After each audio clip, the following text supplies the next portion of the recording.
Good morning my all friends. আজ আবার অনেক দিন পর এসে গেছি ছোট্ট একটা ব্লগ নিয়ে। তো গত বছরের মতো এবছরও আমাদের বাড়িতে গণেশ পুজো হবে। তো কাল থেকেই তোড়জোড় শুরু হয়ে গেছে। সমস্ত ঘর দোর পরিষ্কার পরিচ্ছন্ন করে ঠাকুরের বাসন কুসুন সমস্ত কিছু রেডি করে রেখেছি। আর আজকে আমাদের আসবে ঠাকুর।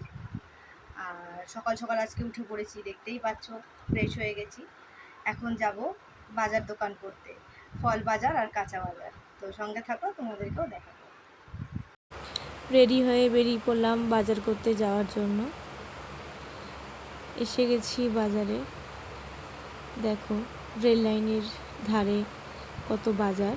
এটা হচ্ছে সোদপুর ব্রিজ ক্রস করে এই বাজারটা বসে।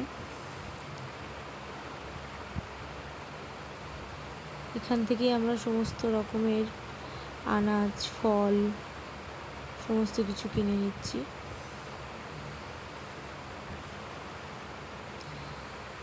এখানে আনাজে ছড়াছড়ি।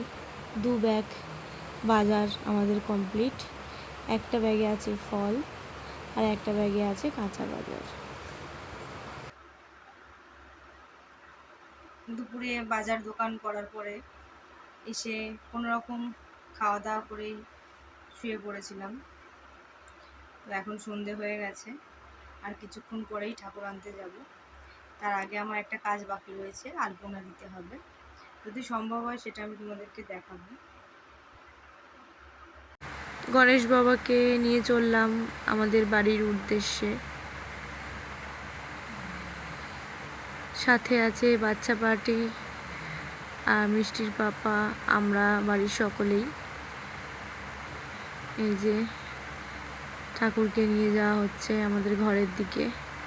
তোমরা সবাই জানো গত বছরের ঠাকুরটা বিরাট বড় হয়েছিল, যার জন্য ওঠানামাতেও অসুবিধা হয়েছে। এবারটা অনেকটাই ছোট করা হয়েছে যাতে কোনো অসুবিধে না হয়। এই যে বাবা গণেশ তার নিজ আসনে বসে পড়েছে।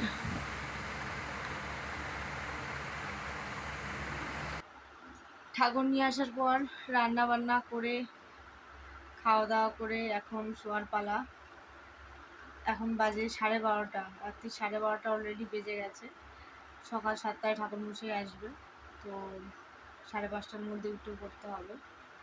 চোখ মুখের অবস্থা দেখে বুঝতেই পারছো সারাদিন কত টায়ার্ড। তো আজ এ পর্যন্তই, আবার আসছি কালকের ব্লগ নিয়ে। আজকের ব্লগটা অনেকটাই ছোট হয়ে গেছে, অনেক জিনিস ক্যাপচার করা হয়নি সময়ের অভাবে। আর আমার বাড়ির পুজো, আমি তো ব্যস্ত থাকবই, এটা স্বাভাবিক ব্যাপার। সেই কারণের জন্যই অনেক জিনিস মিস হয়ে গেছে। তার জন্য তোমাদের কাছে আমি দুঃখিত।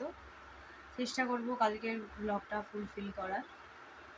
তো এখনকার মতো সবাইকে গুড নাইট, শুভরাত্রি।